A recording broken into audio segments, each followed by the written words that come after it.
Hey YouTube, this is Archangel for Truth, and my post today is in response to the challenge of Steve Lehtos, the $100 challenge that he put up. So Steve Lehtos, this video is for you.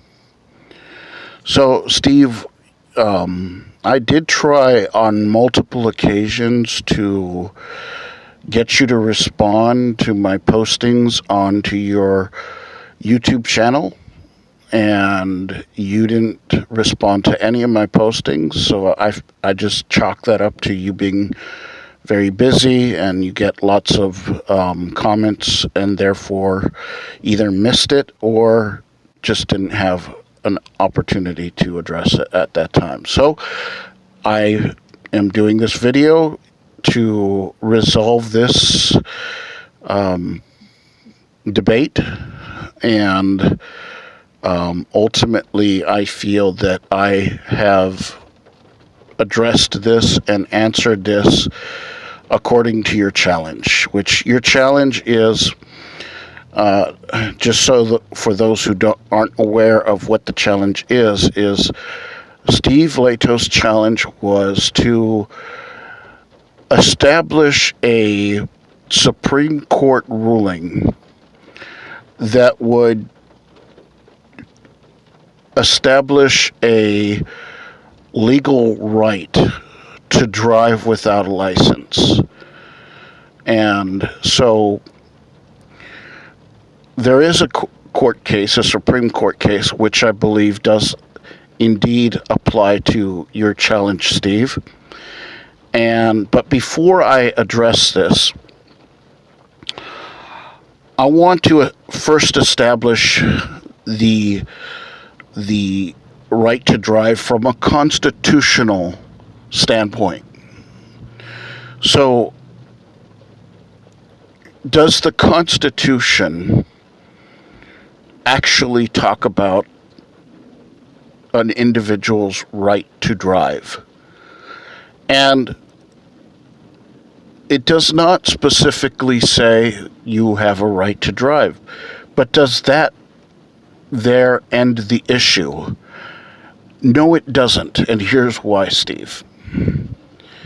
Because the Ninth Amendment actually addresses issues of unenumerated rights. Now, for those who aren't aware, what are unenumerated rights? Those are rights that aren't listed by the Constitution, but are still nonetheless rights. So, does that mean that they're unconstitutional because they're not listed? Not at all. But what it means is that the Constitution has a limited amount of rights that are what it calls enumerated, which are listed. And so, but your rights are not limited to those listed within the Constitution. Ultimately, my point is this. Once it is established that driving is indeed an unenumerated right, then the court case that I'm going to mention is going to apply. And so, Steve, if you disagree that driving is an unenumerated right, then you're going to have to prove or come up with some sort of argument to establish that the Ninth Amendment cannot be applied to driving. And so, ultimately, the Ninth Amendment, it also says that unenumerated rights will not be denied or are not to be denied or disparaged by the federal or the state government. So,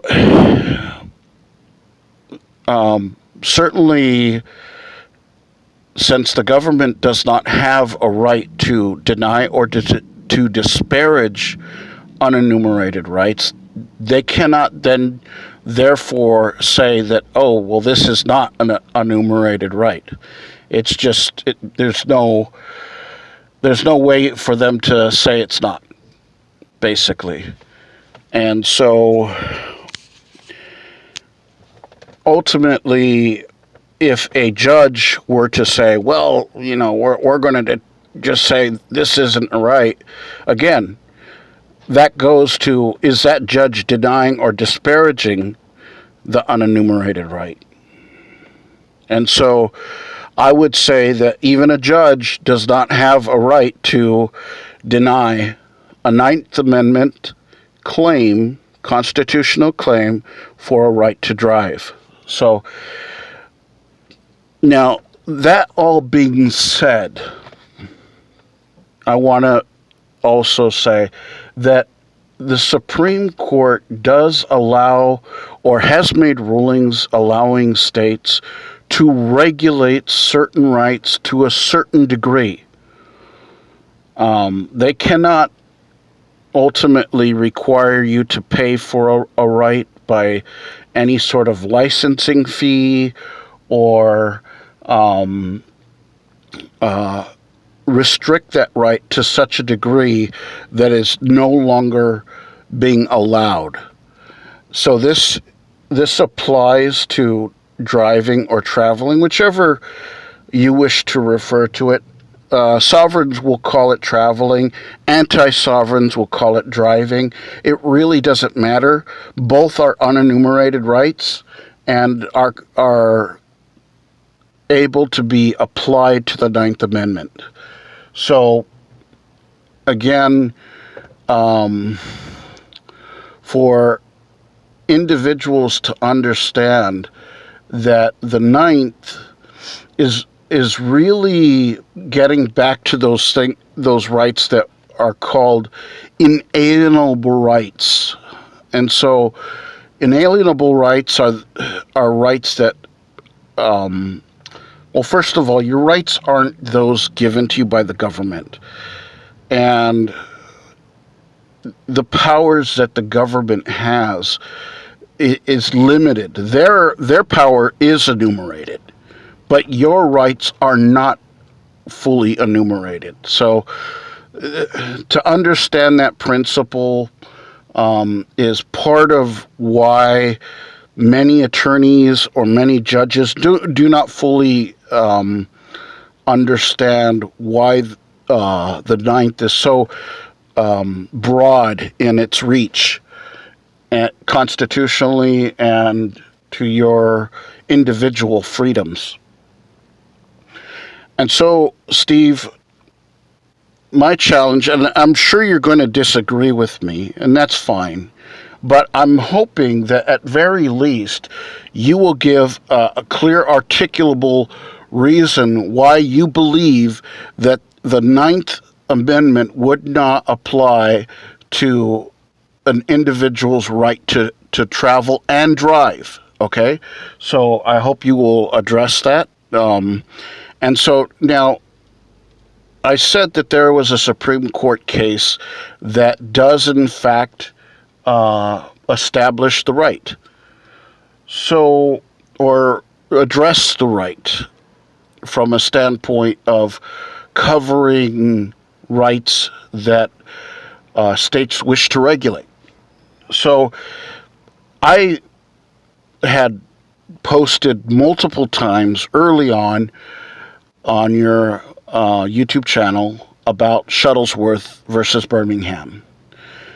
Now, for the average individual, they may not understand what Shuttlesworth versus Birmingham is. It's a Supreme Court case where a state decided they wanted to regulate certain religious evangelizing from a specific religious organization or denomination, and it went up to the Supreme Court, and the Supreme Court said, no, freedom of religion, you have freedom of religion, it's a constitutional right, and freedom of speech, it's a constitutional right, and therefore the state does not have a right to require a license in order to conduct the activity. So what the decision is ultimately establishing is, once a right is established as a matter of constitutionality, the state no longer has the right to demand that you get a license. Now, saying that, that doesn't mean that the state doesn't have some ability to regulate certain rights for varying reasons, such as safety. And so, even though it may have a safety concern to regulate, certainly it cannot require that you have a license to do that. So, again, the question you had, Steve, was pertaining to, was there a Supreme Court case that would ultimately address or confirm that individuals can drive without a license? And Shuttlesworth versus Birmingham does in fact do that, once you establish the fact that the Ninth Amendment does apply to driving.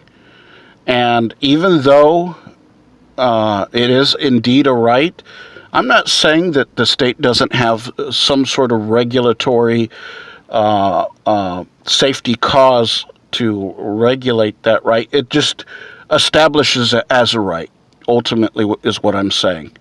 So if you disagree with me, Steve, I hope that you will respond with the video of your own. And what I'd like you to do is, in your video, address three things. One is to address whether or not the Ninth Amendment, as it pertains to unenumerated rights, can indeed be applied, and if not, why it cannot be applied to driving. And number two, I would ask you to give your legal expert opinion of what the government calls inalienable rights. What are inalienable rights? And then lastly, Steve, I would ask you to address the founding doctrine called the consent of the governed, and whether or not the consent of the governed actually requires an individual's consensual acceptance of it.